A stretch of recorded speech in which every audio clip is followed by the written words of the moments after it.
स्वागत है एक बार फिर से आपका। और आज चर्चा हो रही है कि विपक्ष की एकता का क्या फार्मूला होगा, कैसे बनेगी नहीं बनेगी। काफ़ी झगड़ा झंझट चल रहा है। हमारे शो में भी देखिए झगड़ा झंझट चल रहा है। आशुतोष जी ने कहा था कि फखरुल के जवाब से मेरे दिमाग में एक सवाल आया है। तो एक फार्मूला ये था कि जैसे ये लोग चाह रहे हैं कि वहाँ कोई न लड़े, जो जहाँ मजबूत हो वो लड़े, जो सब लोग कह रहे हैं।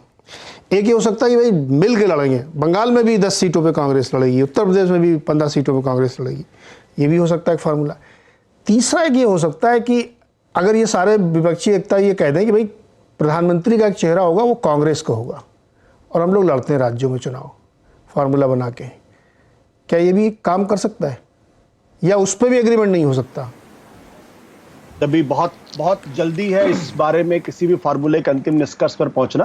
अरे अनुमान लगाइए सर, तो हमें पता है कि निष्कर्ष तो बाद में निकलेगा। मुझे नहीं लगता कांग्रेस विपक्षी दल किसी नेता को आगे करके चुनाव लड़ेगी। अगर वो लड़ेगी तो फिर वो उसकी पराजय निश्चित आप मान के चलिए उसमें।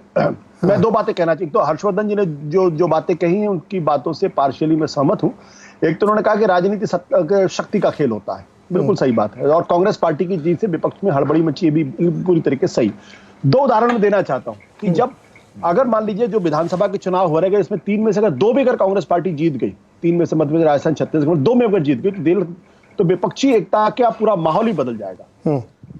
माहौल कैसे बदलता है इसके 2 उदाहरण मैं दूंगा आपको। 2009 इसी उत्तर प्रदेश के अंदर जहां कांग्रेस पार्टी को बीएसपी और समाजवादी पार्टी घास नहीं डालती थी, नंबर 2 की पार्टी थी, 20 मेंबर ऑफ पार्लियामेंट चुन के आए थे उसके 20 और अप्रत्याशित, किसी को नहीं उम्मीद थी, लेकिन 20 मेंबर ऑफ पार्लियामेंट थे और समाजवादी पार्टी के 21 या 22 जहां तक मुझे ध्यान पड़ रहा। दिल्ली 2019 जहां कांग्रेस पार्टी का वजूद खत्म है एक तरीके से।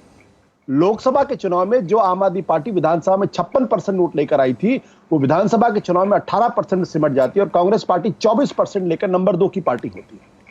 तो जब क्योंकि आम आदमी, सबको मालूम है कि ममता बनर्जी मुख्यमंत्री नहीं बन सकते, अखिलेश यादव मुख्यमंत्री नहीं बन सकते हैं, पीएम और अरविंद केजरीवाल भी मुख्यमंत्री नहीं बन सकते। अगर कोई कांग्रेस पार्टी का प्रधानमंत्री बन सकता है या कोई बीजेपी को रिप्लेस कर सकता है नेशनल लेवल पे, तो वो कांग्रेस पार्टी रिप्लेस कर सकती, दूसरी नहीं रिप्लेस कर सकती। तो ये, और उसी कर्नाटक के अंदर मैं आपको बताऊं, कर्नाटक के अंदर जो जनता दल सेकुलर लगभग 18 से 20% वोट विधानसभा के चुनाव में लेकर आती है, लोकसभा के चुनाव में वो 11-12% में सिमट जाती है, 11-12% पे। और इस बार जो बदलाव आया है, अब तो वो 13% पे आके सिमट गई है, ये 14% में आके सिमट गई है। लोकसभा के चुनाव में वो 5% में भी सिमट सकती है। ये फर्क आने वाला है। तो अगर, क्योंकि ये पार्टियां अपने अपने राज्यों की पार्टियां हैं, इनका आदमी कभी भी प्रधानमंत्री नहीं बन सकता है, ये जनता के मन में भय।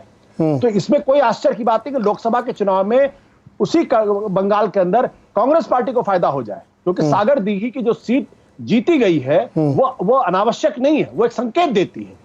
और वो संकेत समाजवादी पार्टी अखिलेश यादव अच्छी तरीके समझते हैं, और वो संकेत ममता बनर्जी अच्छी तरीके समझते हैं। इसीलिए वो अपनी बार्गेनिंग पावर को कमजोर नहीं होना देना चाहती।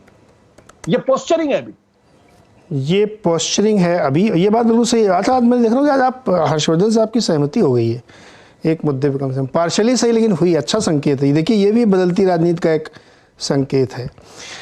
एक चीज़ और मैं यहाँ जोड़ना चाहता हूँ, आपने एक बहुत अच्छी बात कही भी। आज आप लोगों के जवाब से ही सवाल निकल रहा है। आपने कहा नैरेटिव्स बदलते रहते हैं। ये बात सही कि मान लीजिए वो कांटे की टक्कर है और उसमें कांग्रेस बाजी मान ले आती है, देखिए अभी सबके मुंह बदल जाएंगे। जैसे भी कुछ दिन पहले तक, ज़्यादा नहीं, मतलब 1.5-2 महीने पहले ही सिर्फ एक चैलेंजर था देश में जो प्रधानमंत्री जी को चैलेंज कर सकता था, वो केजरीवाल जी थे।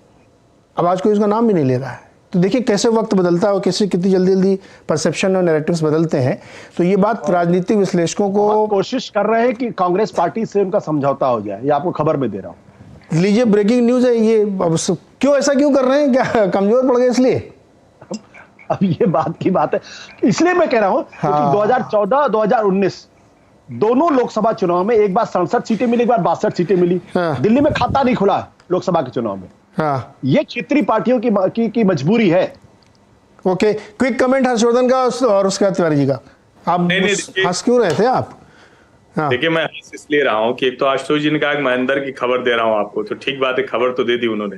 लेकिन इसका आधार मैं बता देता हूँ। वैसे सभी जानते हैं यहाँ अभी आप सोचिए, कर्नाटक में जब चुनाव में गई थी आम आदमी पार्टी, तो सच ये है कि 6 महीने पहले तक वहां एक फॉर्मर कमिश्नर, ढेर सारे IAS IPS जो पुराने, वो सब वहां थे, ढेर सारे सेलिब्रिटी, और बेंगलुरु में तो इनको लग रहा था कि हम कमाल कर देंगे। आप जानते हैं 208 में से सिर्फ 70 सीटें हैं जहां इनके प्रत्याशियों को 1000 या उससे अधिक मत मिले हैं। लगभग सभी सीटों पर इनकी जमानत जब्त होगी, शायद सब पर भी, एक पर भी नहीं जहां जमानत बची हो। बहुत बुरा हाल है। और ये कोई माने या ना माने, लेकिन जो अरविंद केजरीवाल के घर को लेकर, जो अरविंद केजरीवाल की छवि को लेकर, ठीक है कि उन्होंने जालंधर सीट जीत ली, लेकिन जालंधर के जब आंकड़े देखेंगे तो समझ में आएगा कि ये मैंडेट उनको कैसे मिल गया। लेकिन मैंडेट जब मिलता है तो हमें उसी की बात करनी चाहिए। कुल मिलाकर ये है कि केजरीवाल जी की पार्टी को पहली बार, जब से उसकी स्थापना हुई, शायद 11-12 जब भी हुई हो, तो तब से लेकर अब तक पहली बार ये झटका लगा है। और मुझे लगता है कि अब उनके पास विकल्प नहीं है, अगर लोकसभा चुनाव में प्रासंगिक बने रहना है तो इस खेमे में शामिल होने के अलावा। बहुत टफ मामला सभी के लिए बनना। अमिताभ जी, आपका कमेंट इसमें? कोई मतलब जो मैन्यूवरिंग हो रही है कांग्रेस को लेकर के, उसको मतलब बाकी पार्टी मैन्यूवरिंग कर रही कांग्रेस को दबाने के लिए, मैं ये शब्द कोट अनकोट यूज कर रहा हूं। अगर मान लीजिए 3 चुनाव होने वाले, तेलंगाना भी जोड़ लो 4, उसके बाद खेल बदल सकता है। देखिए, खेल तो अभी से ही बदल गया है। मतलब कांग्रेस पार्टी अभी कॉन्फिडेंस में आ गई है, और जो विपक्षी दल पहले कह रहे थे कि कांग्रेस पार्टी के पास कोई पुश्तैनी हक नहीं है कि वो हमेशा वही लीड करेगी, आज वो लोग भी बैकफुट पे आ चुके हैं, क्योंकि इन दोनों का वोट ब्लॉक से कॉम्प्लीमेंट्री है। अब देखना यह है कि कांग्रेस पार्टी बाकी राज्य के चुनावों में कैसा प्रदर्शन करती है। और कांग्रेस पार्टी कहीं ना कहीं, मुझे लगता है, जो आपका जॉइंट वेंचर का जो आप ऑप्शन बता रहे हैं, उसके लिए अभी भी सहमत हो सकती है, बशर्ते कि एक रिस्पेक्टेबल टैली या रिस्पेक्टेबल सीट्स कांग्रेस पार्टी को हर राज्य में मिले। और वह उत्तर प्रदेश में 2 सीटें तो नहीं हो सकती, क्योंकि 20-21 सीट तो 2009 में जीत चुकी है कांग्रेस पार्टी वहां से।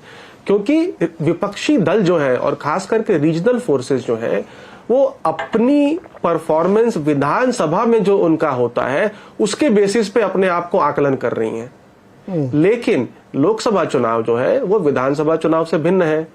जैसा आशुतोष जी ने कहा, उनकी पार्टी या कोई तो प्राइम मिनिस्टर बन नहीं सकता। प्राइम मिनिस्टर तो कांग्रेस पार्टी का लाइकली बनेगा अगर वो जीत जाती है तो दिल्ली में क्यों ऐसा होता है? दिल्ली में लोग आम आदमी पार्टी को लोकसभा में क्यों नहीं वोट करते? इवन बंगाल भी आप देख लें, 22 और 18 था, यानी 50-50 था ऑलमोस्ट, और विधानसभा में 75% सीटें टीएमसी आएंगी। यूपी में आज समाजवादी पार्टी की 3 सीटें हैं लोकसभा में, और विधानसभा में ठीक ठाक टैली है। तो स्प्लिट वोटिंग होती है। स्प्लिट वोटिंग का फायदा अब कांग्रेस में जो 2-3 धड़े हैं, वो कैसे अपने आप को स्ट्रेटेजाइज करते हैं कि उनके लिए क्या फायदेमंद होगा। देखिए, लॉन्ग टर्म में रीजनल पार्टीज कांग्रेस के लिए खतरा है, ये कांग्रेस को भी समझ आती है।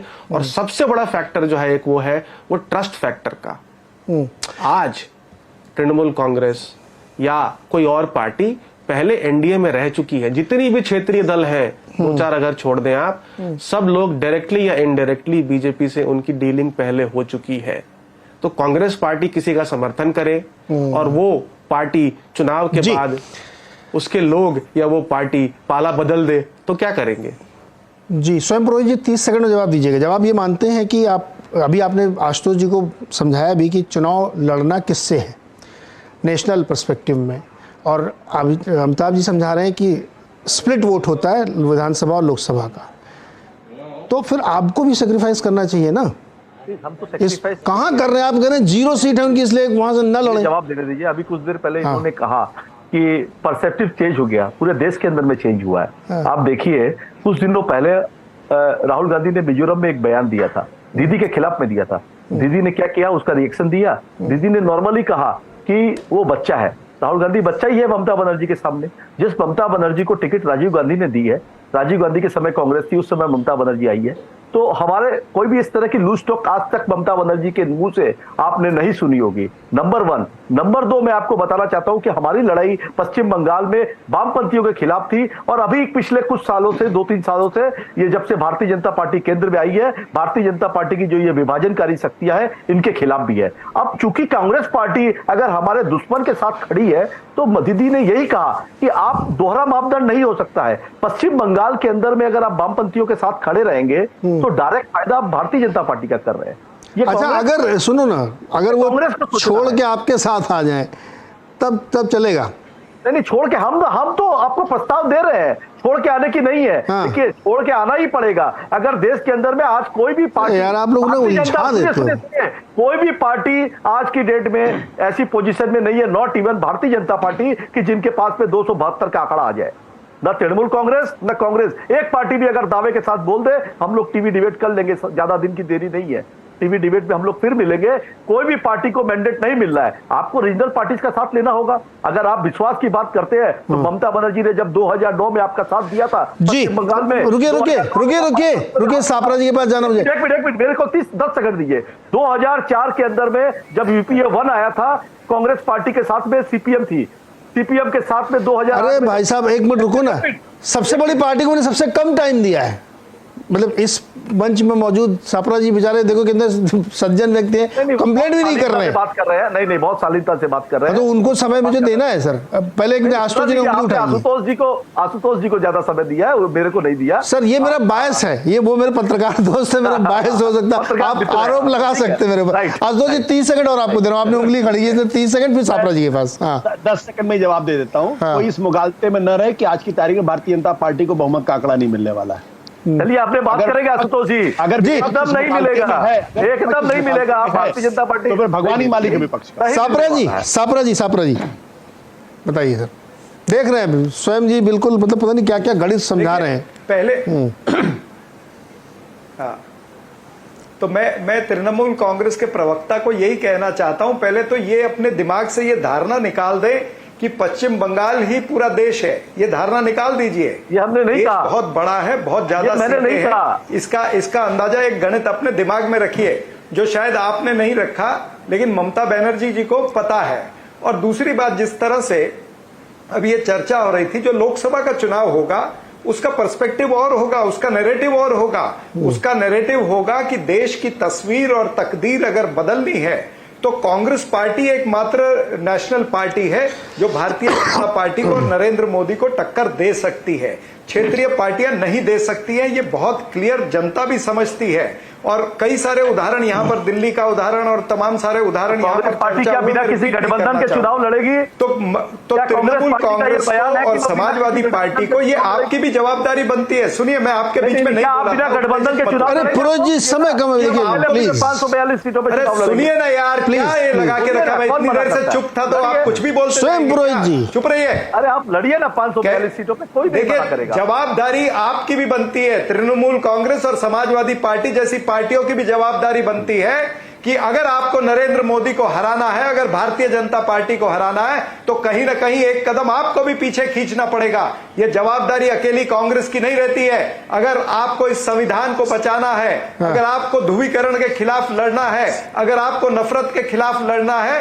तो एक कदम या 2 कदम अगर आपको भी खींचने पड़े तो आपको पीछे लेना पड़ेगा। ये ध्यान रखिएगा, हमको ज्यादा सिखाइए मत। ये देश का चुनाव हो रहा है, राज्य का चुनाव नहीं हो रहा है। किस तरह से चुनाव लड़ने कांग्रेस पार्टी समय एकदम समाप्त हो रहा है। 30 सेकंड। सीटें समाजवादी पार्टी लेके आई थी, हम क्षेत्रीय दल थे, बसपा की भी सीट थी। 2009 में समाजवादी पार्टी सीट लेके आई थी, कांग्रेस भी लेके आई थी, बसपा भी लेके आई थी। तो जब क्षेत्रीय दल अपने क्षेत्रों में मजबूत थे और उत्तर प्रदेश में हम मजबूत, समाजवादी पार्टी मजबूत है, तो 2004 में आपने सरकार बनाई। 2009 अरे फखरुल हसन चांद जी कमजोर होने थे, समाजवादी पार्टी कमजोर होने थे, कांग्रेस पार्टी को फखरुल हसन चांद फखरुल हसन चांद 2004 2009 जी सापरा जी 2004 और 2009 के बाद से गोमती नदी और गंगा नदी में बहुत पानी बह गया है। आप लोग अभी उस मुगालते में जी रहे हैं कि 2004, 2009, बहुत पानी 14 के बाद से तस्वीर बहुत बदल गई है। उनकी हालत भी 2009 के बाद से वही तो कह रहा नीचे हूं। गई है, बहुत पानी बह गया। इसलिए कांग्रेस को देखना चाहिए कि गोमती में पानी बहुत बह गया है। आज की हालत में उनके पास पानी की बोतल भी नहीं बची है। देखा, ये आशुतोष जी आप सुन लो, जो आप बहुत आशान्वित रहते हो। का जिक्र करने वाले आप है कहाँ पे, उतना खाली ध्यान रखिए। अभी लड़िए मत, आपके जो आला नेता है वो चर्चा करेंगे, नोक चलती रहेगी। नोक जोक नहीं सर। अच्छा अभी रोज 40 सेकंड मेरे पास है, 30 सेकंड है, समय एकदम खत्म हो गया। शो मैं खत्म करना चाहता हूं। देखिए, ये इस बहस में बहुत सारी चीजें निकल के आ रही हैं। अभी बहुत समय भी है, बहुत कम समय भी है। विपक्ष कैसे अपने आप को स्ट्रेटजाइज करता है, लेकिन कर्नाटक की जीत के बाद कांग्रेस के सामने या विपक्षियों के सामने ये दुविधा जरूर खड़ी होगी। और मैं भी एक पत्रकार हूं, मेरा मानना है कि हर चीज के लिए कांग्रेस ही क्यों सेक्रीफाइस करें। अरे भैया, वो सबसे बड़ी पार्टी है, उनको आप एक को सीट नहीं देंगे, सब हम ही लड़ लेंगे। भैया वो क्यों सेक्रीफाइस करें। आप उनको क्या जिता देंगे मध्य प्रदेश में, बताइए कौन दल किसको कितनी वोट दिला देगा। तो इसलिए थोड़ा सा, जैसा अभी कहा ना इन्होंने कि 2 कदम आप भी पीछे हटिए, लेकिन देखते हैं क्या होगा। अभी बहुत दिलचस्प होने वाला चुनाव। बहुत बहुत शुक्रिया हमारे साथ जुड़ने के लिए आप सब मेहमानों का। जुड़े रहिए CNBC आवाज़ के साथ।